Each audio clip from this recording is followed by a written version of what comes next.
서양 고지도가 기록한 산동의 조선 지명. 반갑습니다. 수리 역사학자 김진경입니다. 여기 1740년 영국의 지리학자 볼턴과 1723년 프랑스의 드릴이 제작한 고지도가 있습니다. 이 지도들은 추측이 아니라 당시의 실측 기록입니다. 지도를 보십시오. 현재 한반도 남해안에 있는 부산, 진해, 진주가 왜 대륙의 산동반도 연안에 선명하게 기록되어 있습니까? 역사적 사실을 나열해 보겠습니다.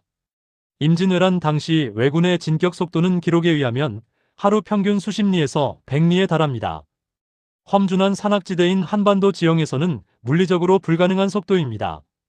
하지만 이 고지도 속에 산동 연안 평원을 대입하면 그 속도는 수리적으로 완벽하게 설명됩니다. 또한 증보문 헌비고의 천문 기록과 조선왕조실록에 나타난 파천 피난의 거리 수치를 분석해 보십시오. 세종대의 별자리 관측. 최적 좌표는 한반도가 아닌 대륙의 하북성과 산동성 일대임이 증명되었습니다. 유적은 옮길 수 있고 이름은 다시 붙일 수 있지만 하늘의 별자리와 이동거리라는 물리적 수치는 조작할 수 없습니다. 우리가 지금 반도에서 부르는 지명들은 대륙 조선의 주소를 후대에 이식해온 결과물입니다. 서양의 고지도는 그 이식 전의 원본 주소를 증언하고 있습니다. 지도가 보여주는 실체를 마주하십시오. 수리 역사학이 그 진실을 증명합니다. 좋아요, 구독 감사합니다. 궁궐의 이동과 혈통의 궤정, 적장자의 주소. 반갑습니다. 수리 역사학자 김진경입니다. 국가의 정통성은 왕의 혈통에 있고 그 혈통이 머무는 좌표가 바로 궁궐입니다. 우리는 흔히 조선의 궁궐이 처음부터 이 반도 땅에 있었다고 믿습니다. 하지만 조선왕조실록과 증보문 헌비고의 기록을 수리적으로 분석해보면 감추려 해도 감출 수 없는 좌표 이동의 흔적이 고스란히 드러납니다. 1395년 태조가 창건한 법궁 경복궁의 원형은 대륙의 심장부에 있었습니다. 당시 기록된 도성의 규모와 주변 지형, 특히 별자리를 관측한 천문 기록은 한반도의 좁은 산세와는 결코 일치하지 않습니다. 대륙 조선의 영화는 16세기 말 임진왜란, 즉 산동결전이라는 대전란을 기점으로 커다란 변화를 맞이합니다. 왜군의 침공으로 대륙의 본토를 유실하기 시작하자 선조는 종묘사직과 혈통을 보존하기 위해 대륙을 떠나 한반도라는 안전지대로 파천 피난을 결정합니다. 이때 주목해야 할 곳이 바로 덕수궁입니다. 본래 덕수궁은 세조가 며느리인 인수대비와 손자들을 위해 대륙의 도성 안에 지어준 왕실 사저였습니다. 선조가 전란을 피해 반도로 넘어왔을 때 마땅한 법궁이 없자 대륙에 있던 이 사저의 이름을 그대로 가져와 현재의 서울 정동 자리에 임시 행궁을 정한 것입니다. 이것이 바로 이름과 혈통의 이식입니다. 이후 조선 왕실은 대륙으로 돌아가지 못한 채 반도에 정착하게 됩니다. 19세기 흥선대원군이 막대한 예산을 들여 경복궁을 중건한 것은 단순한 건축 사업이 아니었습니다. 그것은 대륙에 두고 온 진짜 법궁의 설계도와 위험을 반도의 좁은 좌표에 그대로 복제하여 끊어져가는 대륙 조선의 정통성을 붙잡으려 했던 눈물겨운 시도였습니다. 지금 우리가 보는 광화문과 경복궁은 대륙의 원본을 반도라는 작은 종이에 옮겨 그린 복제본입니다. 명성황후가 시해된 건천궁 역시 대륙의 광활한 궁궐 구조를 반도의 좁은 지형에 억지로 집어넣은 비극적인 공간이었습니다. 기록 속의 파천거리와 궁궐 중건의 명분을 보십시오. 혈통의 발자취를 따라가면 우리가 잃어버린 진짜 대륙의 주소가 보입니다. 좋아요, 구독 감사합니다. 파천의 속도, 기록이 증언하는 평온의 길. 여러분, 역사의 진실은 가끔 속도에서 드러납니다. 1592년 임진왜란, 선조의 피난길인 파천 기록을 보신 적 있습니까? 한양을 떠나 의주까지 가는 그 긴박한 여정이 선조실록에 날짜별로 정밀하게 기록되어 있습니다.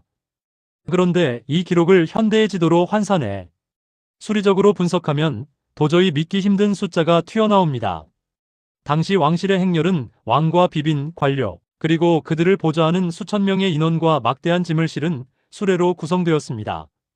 비포장도로에 비까지 내리던 최악의 상황이었습니다. 그런데 실록 속의 이동거리는 현대 군대의 강행군 속도를 비웃기라도 하듯 빠릅니다. 험준한 산맥과 좁은 고갯길이 즐비한 한반도 지형에서 수천 명의 대가족이 짐수레를 끌고 이 속도를 낸다? 이것은 물리학적으로 불가능한 영역입니다. 우리가 배운 지형과 실록의 수치가 정면으로 충돌하고 있는 것입니다. 수리 역사학자 김진경 박사는 이 속도의 모순을 풀기 위해 당시의 이동 경로를 대륙 평원에 대입했습니다. 결과는 놀라웠습니다. 한반도의 산길에서는 하루 20에서 30리도, 벅찬 행렬이 대륙의 평원에서는 하루 60리에서 100리까지도 주파 가능해집니다. 사방이 탁 트인 대륙의 탄탄한 역도와 고대부터 정비된 평지 전용 인프라가 있었기에 비로소 실록의 숫자가 상식으로 변하는 것입니다. 특히 주목할 것은 임진왜란 당시 왜군의 진격 속도입니다. 보급로 확보도 되지 않은 상태에서 왜군이 한양까지 도달한 속도는 산악 지형을 뚫고 온 군대의 속도가 아니라 잘 닦인 대륙의 고속도로를 질주한 속도입니다. 기록은 명확히 말하고 있습니다. 선조의 말들이 달린 곳은 반도의 진흙탕이 아니라 요동과 산동을 잇는 거대한 평원이었습니다. 지명은 나중에 이식될 수 있지만 당대 기록자가 적어내려간 시간과 거리의 상관관계는 조작할 수 없는 법입니다. 속도가 땅의 정체를 증언하고 있습니다. 진짜 역사는 지도가 아니라 숫자가 가리키는 곳에 있습니다. 우리가 잃어버린 그 광활한 평원의 길을 이제는 기억해야 합니다. 좋아요, 구독 감사합니다. 사라진 강들, 압록과 두만의 진짜 좌표. 우리는 흔히 압록강과 두만강을 한반도의 천연 국경이라 믿어왔습니다. 하지만 조선왕조실록과 고문원 속의 기록을 펼쳐보면 지금 우리가 아는 강들과는 전혀 다른 괴물 같은 물길이 등장합니다. 기록 속의 압록강은 단순히 배 몇 척으로 건널 수 있는 강이 아니었습니다. 홍수가 나면 그 너비가 수십 리에 달하고 물살의 위용은 마치 바다와 같아 이력 편주로는 감히 엄두도 못 낼 거대한 장벽으로 묘사됩니다. 이상하지 않습니까? 현재 한반도 북단의 압록강은 갈수기에는 걸어서도 건널 수 있는 구간이 존재합니다. 그런데 왜 실록은 이 강을 그토록 거대하고 공포스러운 존재로 기록했을까요? 수리 역사학의 시각으로 보면 답은 간단합니다. 조선의 국경이었던 진짜 압록과 두만은 지금의 한반도 좌표에 있지 않았기 때문입니다. 영토가 축소되고 왕실이 이동하면서 대륙에 있던 거대한 강의 이름을 반도의 작은 강들의 이식한 지명 이동의 결과입니다. 우리가 강이라 믿었던 것은 사실 대륙의 기억을 억지로 끼워 맞춘 이름표에 불과했습니다. 그렇다면 진짜 압록강의 규모는 어느 정도였을까요? 김진경 박사는 실록에 기록된 도강 시간과 동원된 배의 척수를 수리적으로 역산했습니다.